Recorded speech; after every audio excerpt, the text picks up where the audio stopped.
ओडिशा के भुवनेश्वर में KIIT deemed university में नेपाली छात्रा की मौत पर भड़के छात्र। महिला फैकल्टी ने कहा, KIIT का नेपाली छात्रों के कल्याण पर खर्च नेपाल के बजट से ज्यादा।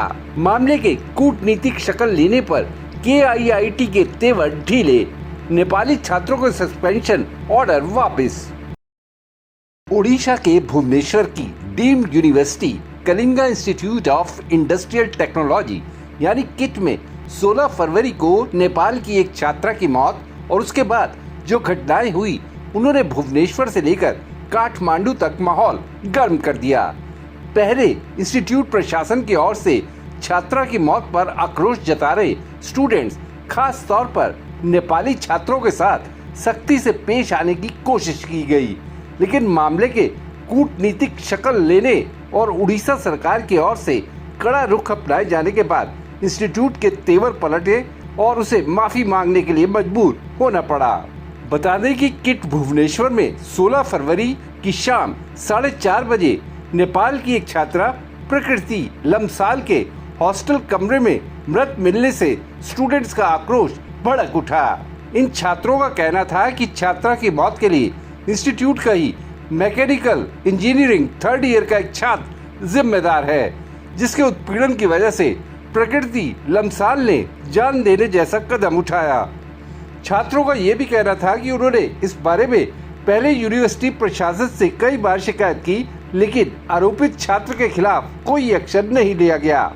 16 फरवरी की रात को छात्र इंस्टीट्यूट कैंपस के बाहर धरने पर भी बैठ गए। ऐसे हालात में इंस्टीट्यूट से जुड़े कुछ अधिकारियों ने समझदारी से काम लेने की जगह छात्रों से सख्ती बरतने की कोशिश की। छात्रों से बात करते हुए इंस्टीट्यूट के प्रशासन से जुड़ी 2 महिला अधिकारियों ने छात्रों के साथ जिस तरह बात की उसने और आग में घी डालने जैसा काम किया।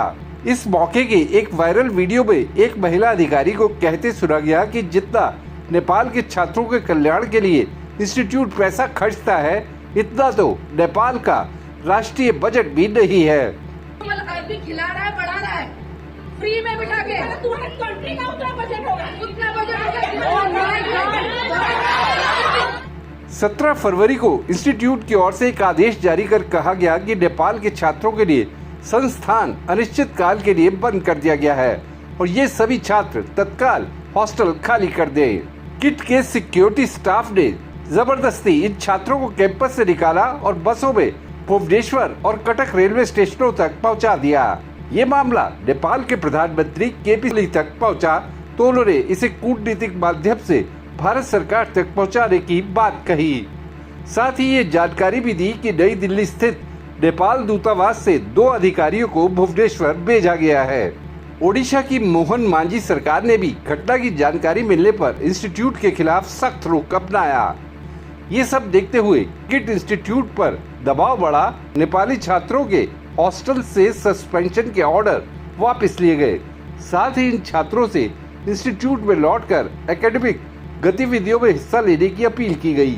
धरने पर बैठे छात्र प्रकृति लम्साल की मौत के लिए यूनिवर्सिटी में मैकेनिकल इंजीनियरिंग के 3rd ईयर के जिस छात्र की ओर से किए गए कथित उत्पीड़न को जिम्मेदार ठहरा रहे थे, उसे पुलिस ने 17 फरवरी को गिरफ्तार कर लिया। 21 साल के इस छात्र की पहचान अद्विक श्रीवास्तव के तौर पर हुई। अद्विक लखनऊ का रहने वाला है। इससे पहले प्रकृति के चचेरे भाई सिद्धांत सिजिंगदेल ने पुलिस में शिकायत दर्ज कहा था कि अद्विक की ओर से प्रकृति को ब्लैकमेल किया जा रहा था। 20 साल की प्रकृति bachelor of technology in computer science and engineering के 3rd ईयर में पढ़ रही थी। वो मूल रूप से नेपाल के बुटवाल की रहने वाली थी। देशनामा आपको किट के इस वाक्य के बारे में सब बताने जा रहा है, लेकिन उससे पहले आपसे अपील है कि हमारे चैनल को सब्सक्राइब करने के साथ नोटिफिकेशन का घंटी वाला बटन जरूर दबा दें, जिससे हमारे सारे नए वीडियोस आप तक पहुंचते रहे।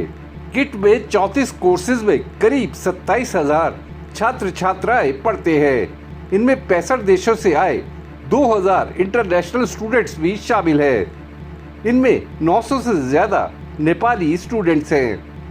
18 फरवरी शाम 4 बजे तक 100 नेपाली छात्र कैंपस लौट आए थे। 800 नेपाली छात्र अब भी कैंपस से बाहर हैं। इनमें से कुछ नेपाल भी चले गए। आइए अब आपको दिखाते हैं कि किट इंस्टीट्यूट की 2 महिला अधिकारियों के रवैये से कैसे इस मामले ने तूल पकड़ा, खास तौर पर एक महिला अधिकारी की नस्ली टिप्पणी ने। 40,000 बच्चों को वो आदमी खिला रहा है, पढ़ा रहा है, फ्री में बिठा के। तुम्हारे कंट्री का उतना बजट होगा। नहीं, कोई बोले नहीं, कोई सामान पैक करो, बोलो मत, सामान जल्दी पैक करो, नहीं तो पुलिस आके पैक करेगा। बाद में इन्हीं 2 महिला अधिकारियों ने अपने बर्ताव को लेकर माफी मांगी। साथ ही कहा कि उनके बयान का किट इंस्टीट्यूट से कोई लेना देना नहीं है। एक महिला अधिकारी ने यह भी कहा कि उनके देश यानी भारत को गरीब और भ्रष्ट कहा जा रहा था, तो उनके मुंह से ऐसी टिप्पणी निकल गई। I want to take a moment to apologize for my recent remarks regarding Nepal while handling a student protest that escalated beyond control.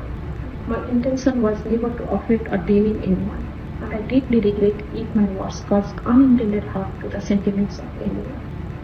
I want to emphasize that my words do not reflect the views of the university or any of the authorities.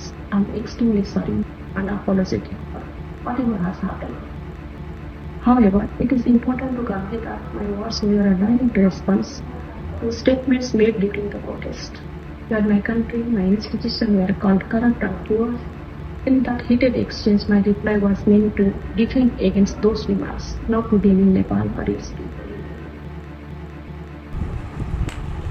I'm making this video to apologize for the statements I said on 16th night in the spur of the moment. And I want to communicate that whatever statements I had done, I said are mine and have nothing to do with any of the authority of KIT University. And if any of my statements has hurted the sentiment of my Nepali students or people of Nepal, I apologize for it.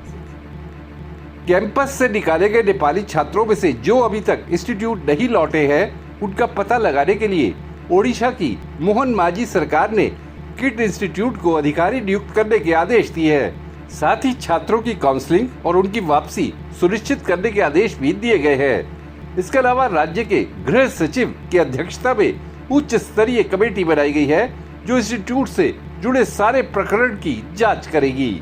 Odisha के उच्च शिक्षा मंत्री सूर्यवंशी सूरज ने एक बयान में कहा कि हमारी चिंता है कि इंस्टीट्यूट किन हालात में अनिश्चित काल के लिए बंद किया गया और ये फैसला नेपाल के छात्रों के लिए ही क्यों लिया गया था। इन छात्रों को रेलवे स्टेशन पर क्यों छोड़ा गया।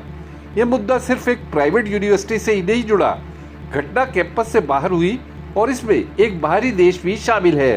क्यों नहीं उच्च शिक्षा विभाग को कंसल्ट किया गया। ओडिशा के उच्च शिक्षा मंत्री के मुताबिक इंस्टीट्यूट ने राज्य सरकार को जानकारी दी है कि इंस्टीट्यूट के कुछ अधिकारियों को सस्पेंड किया गया है।